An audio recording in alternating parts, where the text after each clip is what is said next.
Hello my dear doctors, this is Dr. Azam here, your faculty of anatomy at PrepLadder, and now we are going to learn about the vagus nerve. In fact, we are going to integrate the anatomy with the surgery over here. I mean to say we are going to see the surgical relevance of the vagus nerve. So how is the vagus nerve important in surgery subject, and what are the branches of that one, and how the vagotomy will be done, and why there will be like highly selective vagotomy or there will be like truncal vagotomy and all. Fine. So basically we are going to see an integrated topic between the anatomy and surgery right now. So let's get started with the vagus nerve and its surgical relevance.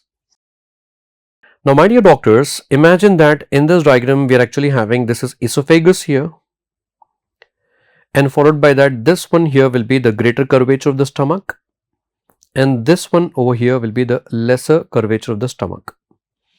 Followed by that you will be having your duodenum. Now imagine here this one will be the diaphragm here. So now for example, if this one here will be the diaphragm. Now there will be like two vagus nerves over here. There will be the right vagus nerve here, and then there will be the left vagus nerve. There will be a right vagus nerve and there will be a left vagus nerve over here.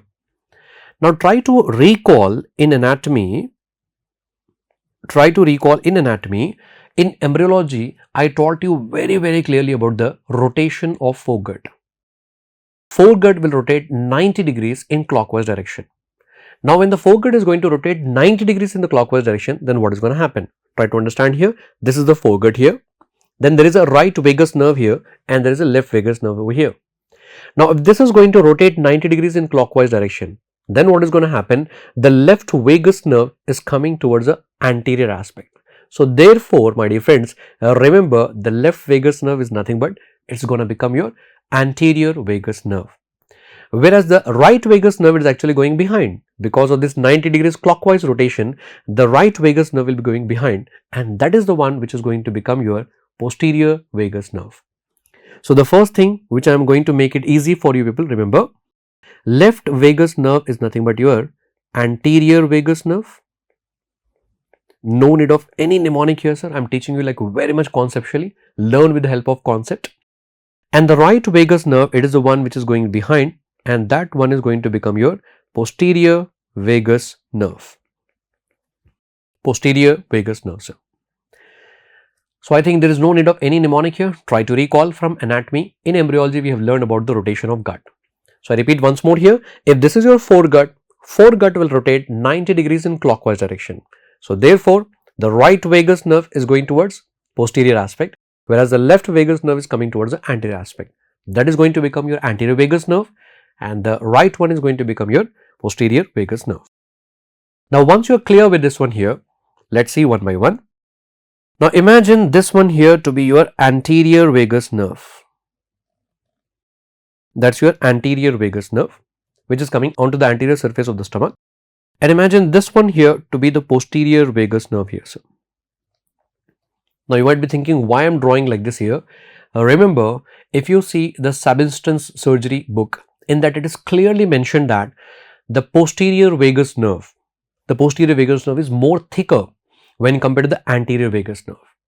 Anterior vagus nerve is very fine, very thin, whereas the posterior vagus nerve, it is mentioned in the substance surgery book that it is almost like the string of a guitar. So please remember, it is more thicker there. So in this manner you can easily remember. Now let us see one by one all the branches here. Number one, what are the branches given by the anterior vagus nerve? First, let us consider the anterior vagus nerve here. It is going to give rise to many branches here, and these branches are referred to as the gastric branches. So number one, these will be the gastric branches. Of course, they are the one which are supplying to the parietal cells, which are going to secrete the acid in the stomach. Number two, now remember the anterior vagus nerve is also giving a branch which is actually going towards the liver, and that one here will be the hepatic branch. So anterior vagus nerve is also giving rise to a hepatic branch here, sir. Then apart from that, it is going to end near the pylorus part of the stomach, and near the ending it is giving rise to a tuft of branches here, many branches, and those branches are referred to as the nerve of Latarjet. The nerve of Latarjet here. And this nerve of Latarjet, because it is giving like many nerves over there, they are appearing like tuft of the nerves over there, and they are actually going to appear like crow foot. So therefore it is also referred to as crow foot nerve. Of course, these are actually the branches given from the anterior vagus nerve. You can also add anterior to that one, anterior terminal nerve of Latarjet. Anterior terminal nerve of Latarjet, also nothing but the crow foot nerve.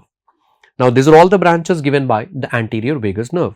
I repeat again, anterior vagus nerve is giving rise to the gastric branches along with the hepatic branches as well as the nerve of Latarjet, which is also known as your crow foot.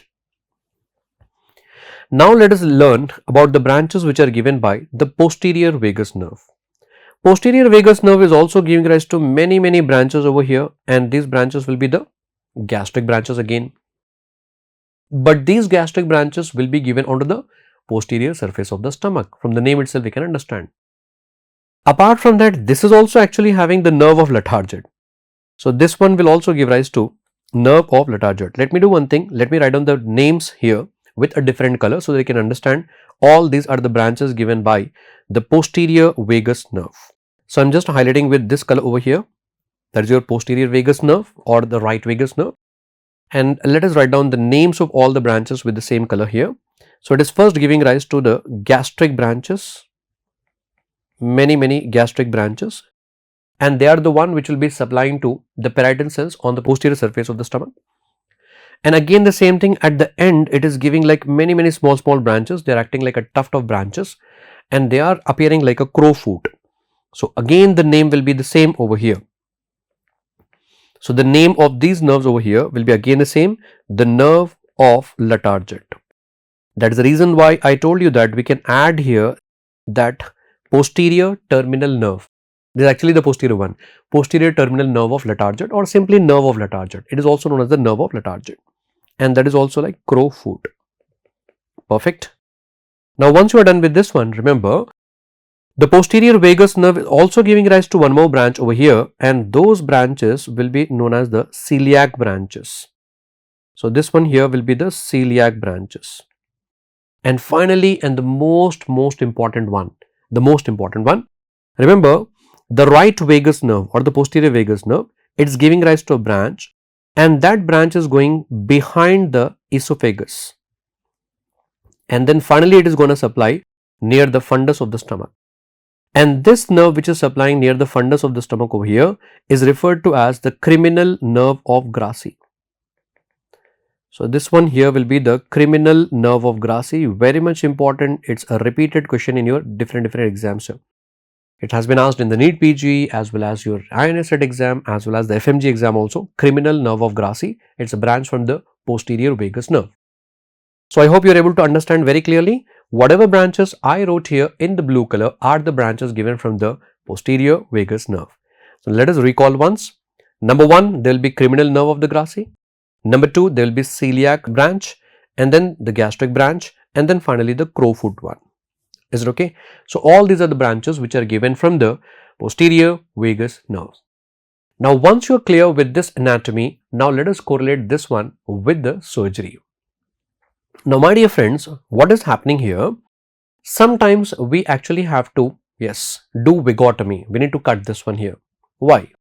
Why? Because whenever there will be like duodenal ulcers or there will be gastric ulcers and all, at that time I have to decrease the acid secretion. So to decrease the acid secretion, I need to do the vagotomy. Now let's see how to do that one. Now suppose if the acid secretion is increased from the parietal cell, to decrease that, what we are going to do is we are going to cut the trunk of the vagus. Now if you cut the trunk of the vagus, that is referred to as truncal vagotomy. But if you do this truncal vagotomy, there are lots and lots of side effects over here. Why? I'll tell you here. Now try to understand the functions first of all. The gastric branches, whether from the anterior vagus nerve or the posterior vagus nerve, they are the one which will be supplying to the parietal cells. That means these gastric branches are the one which are helping in secretion of acid from the parietal cells. That is their function. Hepatic branches. This hepatic branch which is supplying to the liver here, that is going to control the flow of bile from here, the bile flow. Okay. And finally, the nerve of Latarsett, important one, it is supplying near the pylorus part of the stomach, and near the pylorus part of the stomach, it is going to control the pyloric sphincter. Control in the sense what it is doing here, remember it is actually helping in, yes, relaxation of the pyloric sphincter. So, pylorus relaxation. It is going to help in pylorus relaxation. I repeat again, gastric branches are the one which are actually helping in secretion of acid from the parietal cells. Number 2, hepatic branches are actually helping in flow of the bile flow, and then the nerve of Latarsett, the crowfoot nerve, that is the one which is actually helping in pylorus relaxation. Now what is happening here? What is our aim? Our aim is to decrease the acid secretion.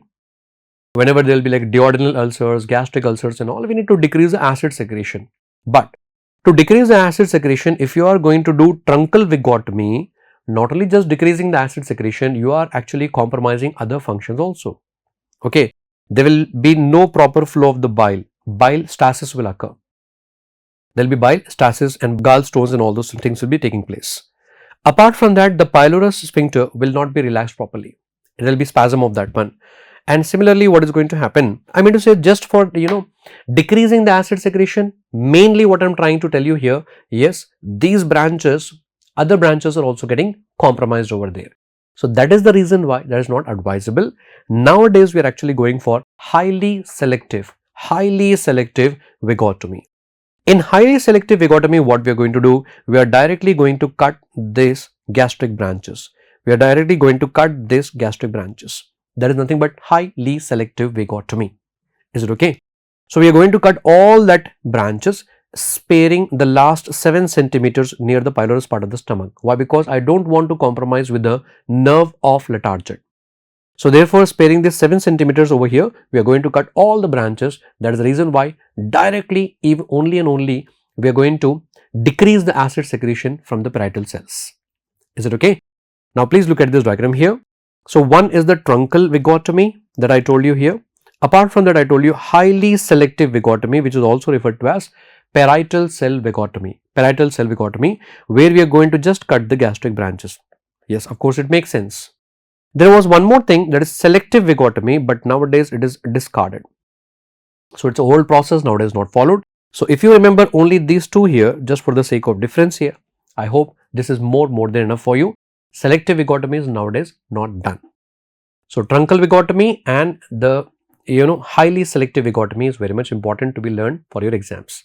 And I hope now you are able to understand, my dear friends, how important is anatomy playing a role in surgery. If you learn the vagus nerve and the branches given by the vagus nerve crystal clearly, then only you will be easily able to understand the concepts in the surgery over here. So that is the beauty of these kind of sessions over here, like integrating anatomy and surgery here. I hope this topic will help you. Thank you. All the best.